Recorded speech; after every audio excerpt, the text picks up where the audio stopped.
இந்த உலகத்தோட world's best tech giant அப்படின்னு கன்சிடர் பண்ணப்படுறவர் இன்னைக்கு ஒரு புது ஹிஸ்டரி ஒன்று உருவாக்கியிருக்காரு. எக்ஸாக்டா இன்னைக்கு கிடையாது, ஜஸ்ட் 3 days பேக். என்ன அப்படின்னா, இந்த உலகத்திலேயே ஃபர்ஸ்ட் ட்ரில்லியனரா அவர் வந்து இடம் பிடிச்சிருக்காரு. ஃபர்ஸ்ட் பில்லியனரா இடம் பிடிச்சது வந்து பில் கேட்ஸ். அதுக்கப்புறம் அவரோட நெட்வொர்க் வந்து அந்த அளவுக்கு க்ரோ ஆகவே இல்லை.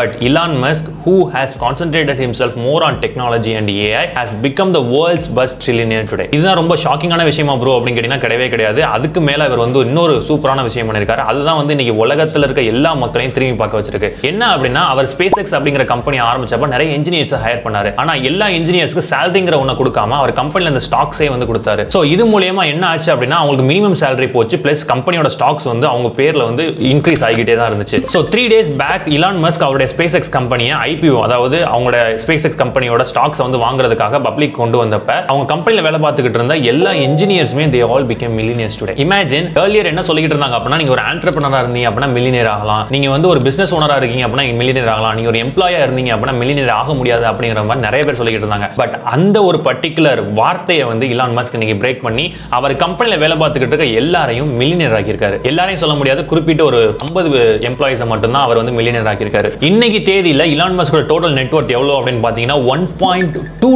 trillion, அதாவது 1000 லட்சம் கோடிக்கு மேல. இமேஜின் பண்ண முடியுதா? நாமெல்லாம் வந்து நம்மளுடைய பெர் டே அல்ல பெர் மந்த் சேலரி அப்படின்னு பார்த்தோம்னாலே 30,000 rupees 50,000 rupees தான் வந்து மினிமமே இருக்கு.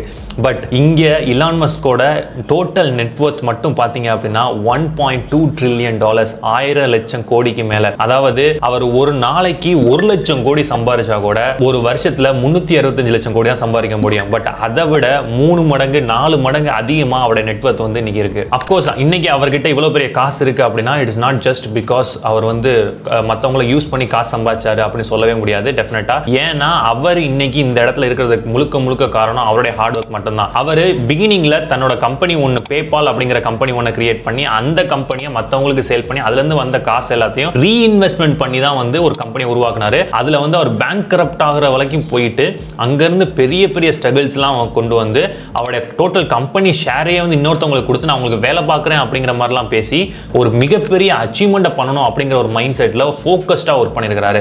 அந்த ஒரு பர்டிகுலர் ஹார்ட் ஒர்க்குக்கான பயனா தான் இன்னைக்கு அவர் வந்து உலகத்திலேயே வேர்ல்ட்ஸ் ஃபர்ஸ்ட் ட்ரில்லியனரா கன்சிடர் பண்ணப்படுறாரு. இப்போ நிறைய பேருக்கு வர ஒரு கேள்வி என்ன தெரியுமா, 1000 லட்சம் கோடி அப்படின்னா அவர்கிட்ட அவ்வளவு காசு இருக்கா அப்படின்னு கேட்பீங்க. டெஃபினட்டா அவ்வளவு காசுலாம் கிடையாது. இட் இஸ் ஜஸ்ட் இந்த பேப்பர். அதாவது அவர்கிட்ட லிக்விட் கேஷ் அப்படிங்கிறது வந்து எவ்வளவு இருக்குது அப்படிங்கிறது எனக்கு தெரியல.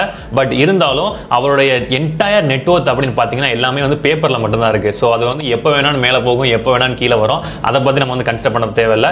But as for the world economy is concerned, world economy வந்து எல்லாமே பேப்பர் தான். நம்ம மணி அப்படிங்கறத பத்தி பேசுறோம்ல, அதுவுமே ஒரு பேப்பர்ல தானே இருக்குது. சோ அந்த மாதிரி தான். சோ இதோட நெட்வொர்த் அப்படின்னு பார்த்தாலும் ஒரு பேப்பர்ல தான் இருக்கும். இது மூலமா அவருக்கு என்ன அட்வான்டேஜ் அப்படின்னா, ஃபியூச்சர்ல அவருக்கு லோன் தேவைப்படுது அப்படிங்கிற பட்சத்தில் ஏதாவது ஒரு பேங்க் அப்ரோச் பண்றாரு அப்படின்னா அவர் ஈஸியா 100 லட்சம் கோடி கூட லோன் வாங்குறதுக்கான வாய்ப்புகள் வந்து அதிகமா இருக்கு. ஸ்பேஸ் எக்ஸ் அப்படிங்கிற கம்பெனி பத்தி நீங்க ஆல்ரெடி நிறைய எல்லாம் கேள்விப்பட்டிருப்பீங்க. இந்த கம்பெனில ஒரு அட்வான்டேஜஸ் என்ன அப்படின்னு பாத்தீங்கன்னா, இந்த கம்பெனி வந்து ராக்கெட்டை ரீஇன்வென்ட் பண்றாங்க. அதாவது ஸ்பேஸுக்கு வந்து ஒரு ராக்கெட் போயிட்டு வந்துருச்சு அப்படின்னா அதை வந்து நெக்ஸ்ட் டைம் 30 தான் போடுற மாதிரி இருந்துச்சு. பட் ஸ்பேஸ் எக்ஸ் அப்படிங்கிற இந்த கம்பெனி வந்து அதை ரீஇன்வென்ட் பண்ணி மறுபடியும் அந்த ராக்கெட்டை யூஸ் பண்ற அளவுக்கு வந்து ஒரு டெக்னாலஜி கொண்டு வந்திருக்காங்க. அது வந்து ஒரு பிகஸ்ட் அச்சீவ்மெண்ட். செகண்டாக அவங்க இப்போ இருக்கிற ரீசன் உலகத்தில் என்ன பண்ணிட்டு இருக்காங்க அப்படின்னா, ஏங்கிற ஒன்று யூஸ் பண்றதுக்கு நிறைய தண்ணி தேவைப்படுது, நிறைய டேட்டா சென்டர்ஸ் தேவைப்படுது. பூமியில் அதை வச்சோம் அப்படின்னா நம்மளோட நேச்சுரல் ரிசோர்சஸ் எல்லாமே வந்து பாதிக்கப்படுது அப்படிங்கிறதுனால அதை வந்து அப்படியே ஸ்பேஸுக்கு எடுத்துட்டு போகலாம் அப்படிங்கிற மாதிரி அவங்க வந்து பிளான் பண்ணியிருக்காங்க.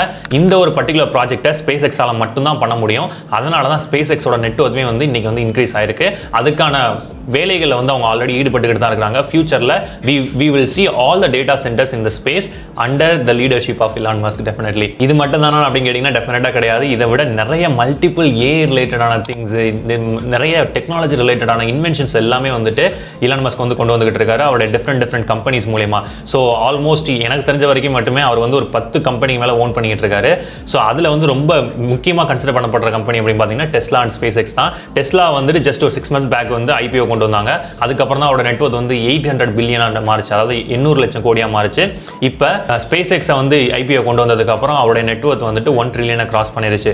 ஸோ இதெல்லாம் பார்க்கும்போது எனக்கே வந்து ஒரு மாதிரி சந்தோஷமா சந்தோஷமாக இருக்குது. ஏன்னா டெக்னாலஜிலேருந்து ஒருத்தரால் இவ்வளோ பெரிய அச்சீவ்மெண்ட் பண்ண முடியுமா அப்படின்னு நினைக்கும்போது ரொம்ப சந்தோஷமாக இருக்குது. ஸோ நானுமே வந்து டெக்னாலஜியில் என்னோட லைஃப் எல்லாமே ஃபோக்கஸ் பண்ணிக்கிட்டு இருக்கேன். I also hope to achieve something உங்களுடைய தயவுனாலையும் உங்களுடைய அன்புனாலையும். ஸோ இந்த மாதிரி டெக்னாலஜியில் வளர்ந்து வந்துகிட்டு இருக்க இந்த காலகட்டத்தை பற்றி நீங்கள் என்ன நினைக்கிறீங்க மறக்காமல் கமெண்ட் செக்ஷனில் சொல்லுங்கள். நீங்கள் உங்களுடைய லைஃப்பில் ஏஐ பற்றி சரி டெக்னாலஜியை பற்றி சரி நிறைய கற்றுக்கிட்டு உங்களுடைய ஸ்கில்ஸை வளர்க்கணும் அப்படின்னு நினச்சிங்கன்னா மறக்காமல் சப்ஸ்கிரைப் பண்ணிக்கங்க. See you all tomorrow in the next video.